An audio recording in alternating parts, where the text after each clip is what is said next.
Good evening, everyone. Welcome back to the shop here. For those of you with Edsels or other similar Ford products from the late 50s, some of you may notice that the car tends to wander going down the road, and you might have a very large amount of play in the steering wheel before it catches on the front and actually turns the car. So today I want to address how to make adjustments to fix that.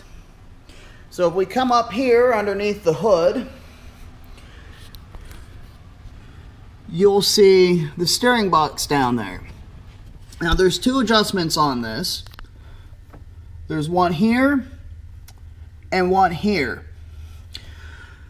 Now to make the proper adjustments for this, you will have to take some stuff apart underneath the car to do the measurements to make sure that all the adjustments are done properly. So I'll jack this car up and we'll get underneath there and start there. Alright, the first step is to get under the car and undo this castle nut. Now there's a cotter pin on here that will have to be removed. We'll just get that out of the way.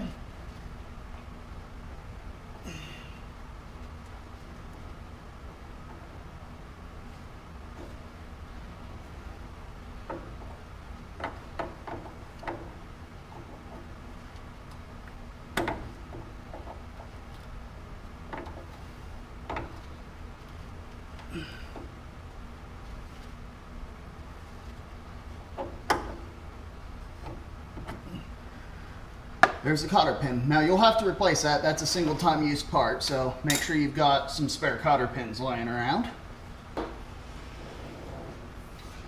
And then we'll take this nut off.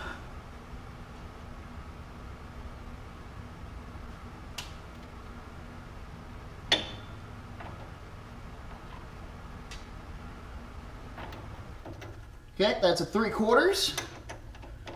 So we'll go ahead and remove that.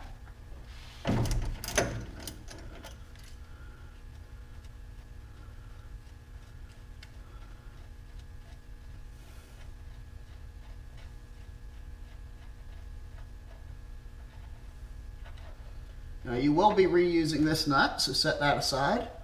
And then we have to get this pressed out of here. Now that's a taper fit, kind of like a ball joint, so we'll need to use a separator on that to get it apart.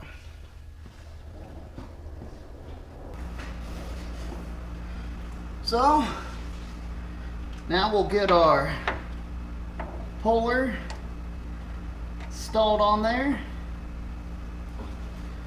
and tighten it down.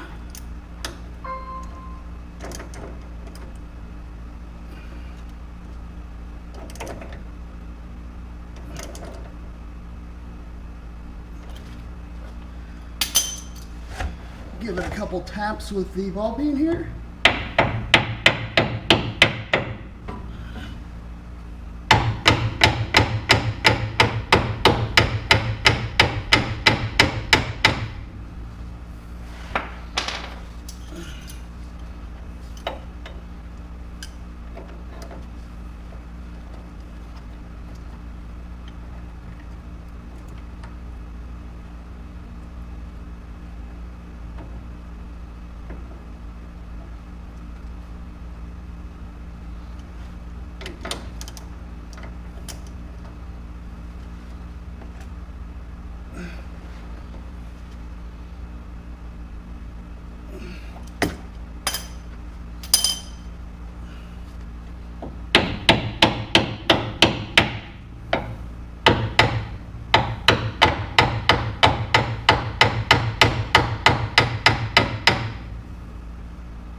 And there it goes, popped right out.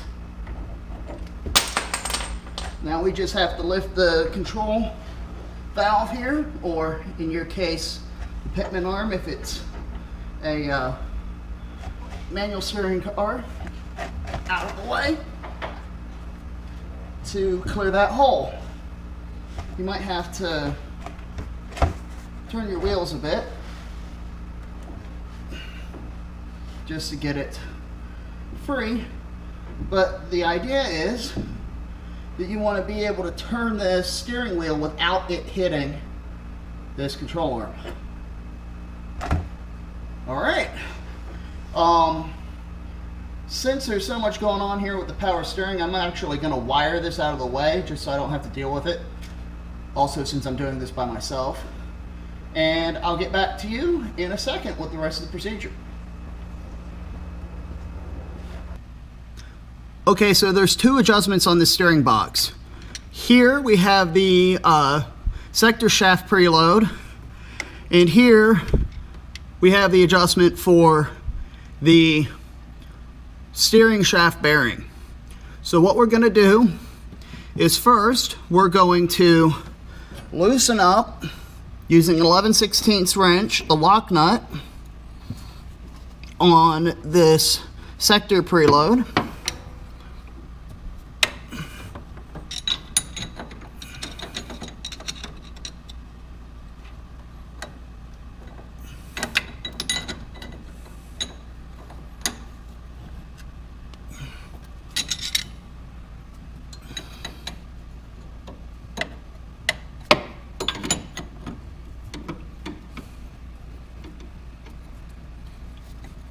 And then we're going to back out this sector shaft with a flathead screwdriver.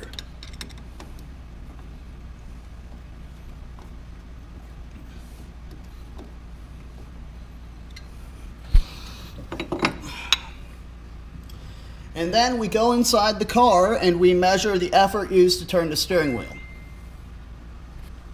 So your next step is going to be to measure the preload on the bearing.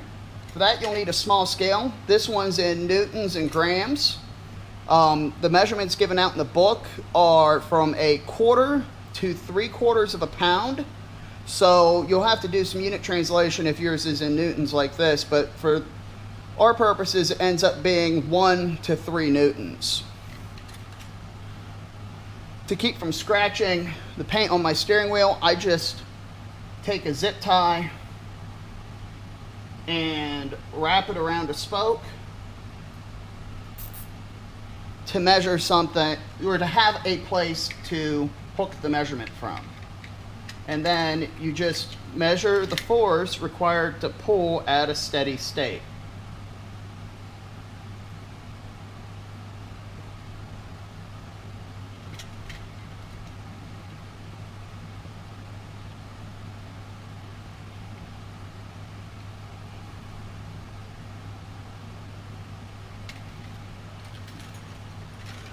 And for that measurement, we're at about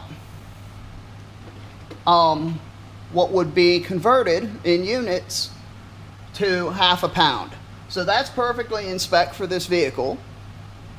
So, but I'll show you what you have to do if your adjustment doesn't come back into spec. Okay, so if your measurement did not come back in spec on that last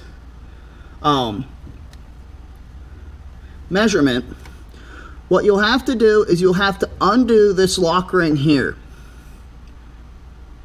You can see me pointing it at it. Now there are divots for you to get a punch in and use a punch to turn it, or if you're having troubles getting it to turn that way, it's a 2.5 inch hex. And then following that, there's this inner hex right here that's smaller, and that will, after you undo this lock ring, you just have to get it maybe a 1/4 turn. You can turn this in and out to adjust the bearing preload. So if your force is too tight, adjust it out, and if your force is too light, adjust it in. And that will adjust that in and out until you get that measurement to be between 1/4 and 3/4 of a pound, or roughly 1 to 3 newtons for you metric people. And then once that's complete, we're going to come back to this sector preload and adjust it. Okay, the next step that we need to do is to find center on this steering wheel. So what we're going to do is very gently, because if you put too much force into it, you could damage it. But we're going to very gently turn the steering all the way to lock. But do not force it.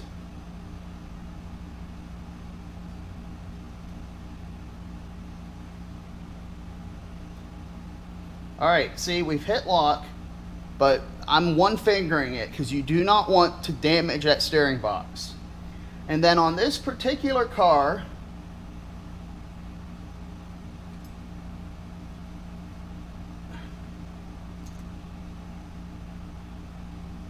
you go 2 3/4 turns back to center. Yours may vary depending on what gear ratio your steering box is. So now we're at center, and we want to measure the force again, just like we did last time.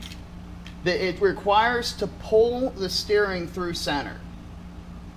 Now currently mine is too low, so you need to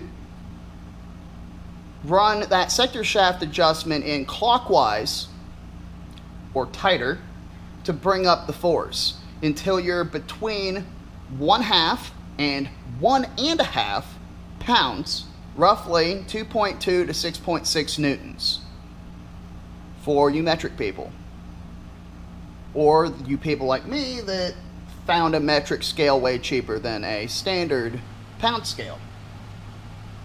So you just go and you tighten slowly, a little bit at a time, until as you pull through center, your force is where you need it to be. I usually try to get it near the center of the spec. So in that case, it would be 1 pound, 4.4 newtons. That's what I'm going to aim for to get the best results out of my steering. So now you're going to have to adjust this sector shaft to bring the force required to turn the steering wheel through center up to 1/2 to 1.5 pounds. So roughly 2.2 to 6.6 newtons. So to do that, you just turn this in clockwise. You'll have to hold the lock nut to do that, and then measure the steering like we did before. But the key is that it's the amount of force to go through center of the steering.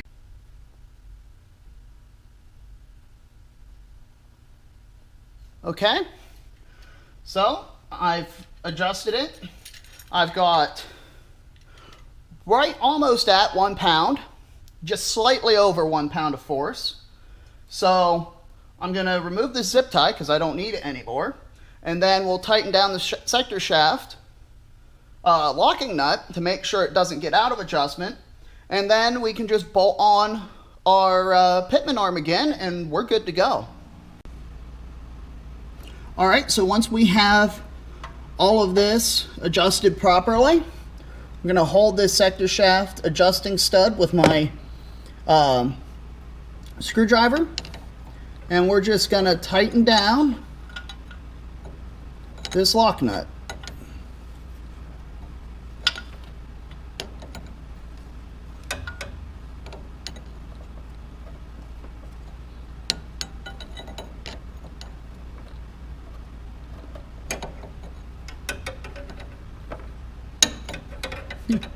Which, tightening this down is way harder when you've got a camera between you and it than it is, without the camera.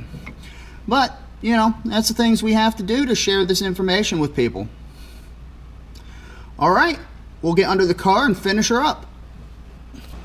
All right, so now all we have to do is reconnect this here. So just push it up, line it back up. I moved my tires a little, so you'll have to forgive me there.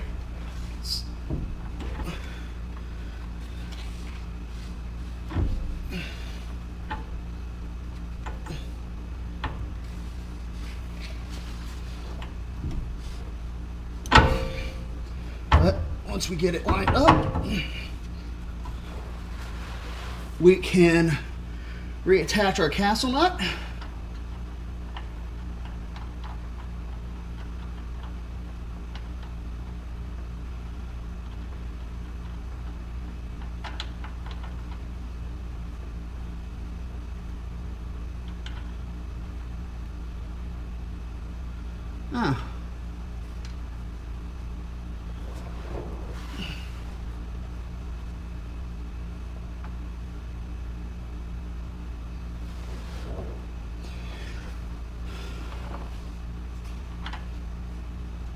My thread seemed to be kind of dirty. Doesn't want to go back on. So we'll come back here in a second once I get this cleaned up. All right, now we've got this all cleaned up. Just thread it on.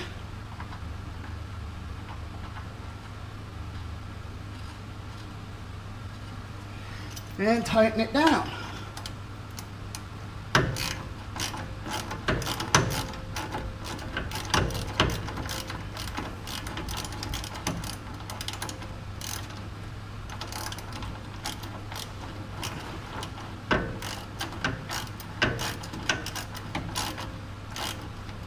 And it'll pull everything together.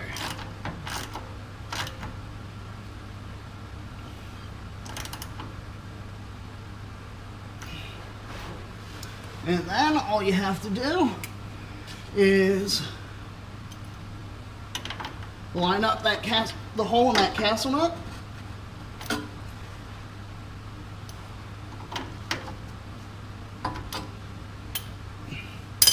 And get your brand new cotter pin. Do not reuse these.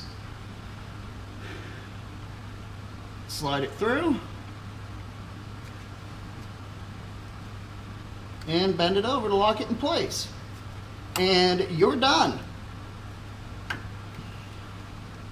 Now this will really help all of your loose steering, wandering concerns.